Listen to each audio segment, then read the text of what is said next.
Sewaktu kita keluar dari rumah kita, orang pertama, pengemis atau siapapun yang ada di sekitar kita yang minta-minta, jangan ditolak.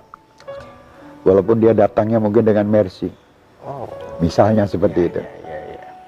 Kan juga ada, seandainya datang pengemis kepadamu dengan menaiki kuda, berilah kepada dia. Karena Allah Subhanahu wa Ta'ala yang mendatangkan dia kepadamu. Bukan dia, ini kan gerakan ini semua Allah yang menggerakkan. Nah, Habib Abdullah bin Al-Haddad mengatakan orang pertama yang kamu lihat kasih sekemampuan kamu. Yang kedua, ketiga, mau ditolak silahkan. Tapi dengan ucapan yang baik, lemah lembut, bukan dengan mencaci-caci. Bismillahirrahmanirrahim. Al-Habib Abdullah bin Ali Al-Haddad, pengarang buku Nasaih Diniyah, beliau itu menganjurkan kepada kita, sewaktu kita keluar dari rumah kita, orang pertama, pengemis atau siapapun yang ada di sekitar kita yang minta-minta, jangan ditolak. Walaupun dia datangnya mungkin dengan mercy. Misalnya seperti itu. Kan juga ada, seandainya datang pengemis kepadamu dengan menaiki kuda, berilah kepada dia. Karena Allah Subhanahu wa Ta'ala yang mendatangkan dia kepadamu. Bukan dia, ini kan gerakan ini semua Allah yang menggerakkan.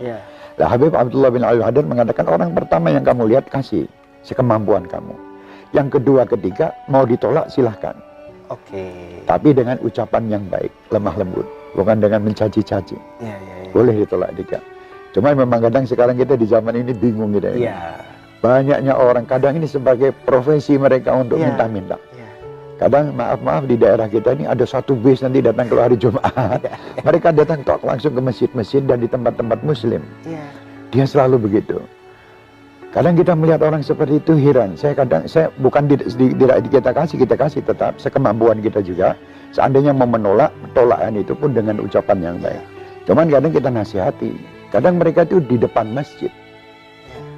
Minta di depan masjid, kita sholat, dia tidak sholat. Saya bilang, kamu ini gimana? Kamu meminta rezeki Allah, kamu tapi di depan rumahnya Allah kamu tidak masuk dan sholat.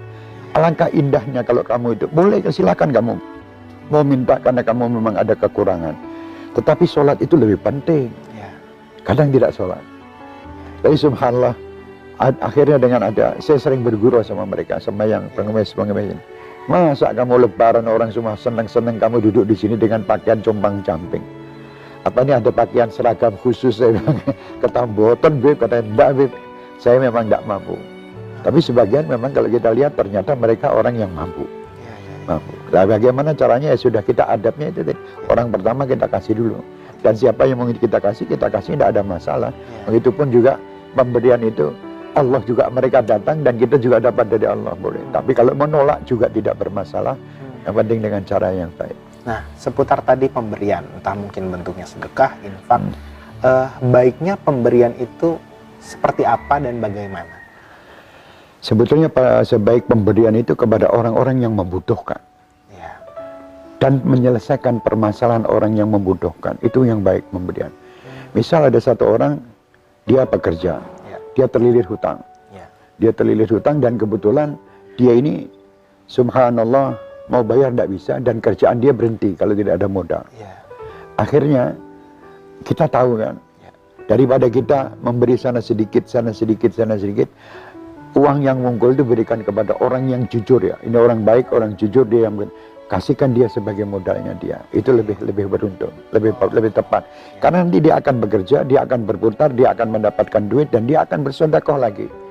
Seperti zakat pun juga dikasihkan kepada orang-orang yang kira-kira tepat untuk memutarkan duit itu tadi. Bukan kita mengaturkan, misalnya saya beri zakat kepada Ustaz Ali, Ustaz ini ya, zakat saya ini buat buat kerja, Ustaz, tidak bisa. Itu terserah Ustaz Ali. Tapi kita tahu bahwa Ustaz Ali orang baik, orang yang bekerja dan kebetulan lagi terlilit hutang.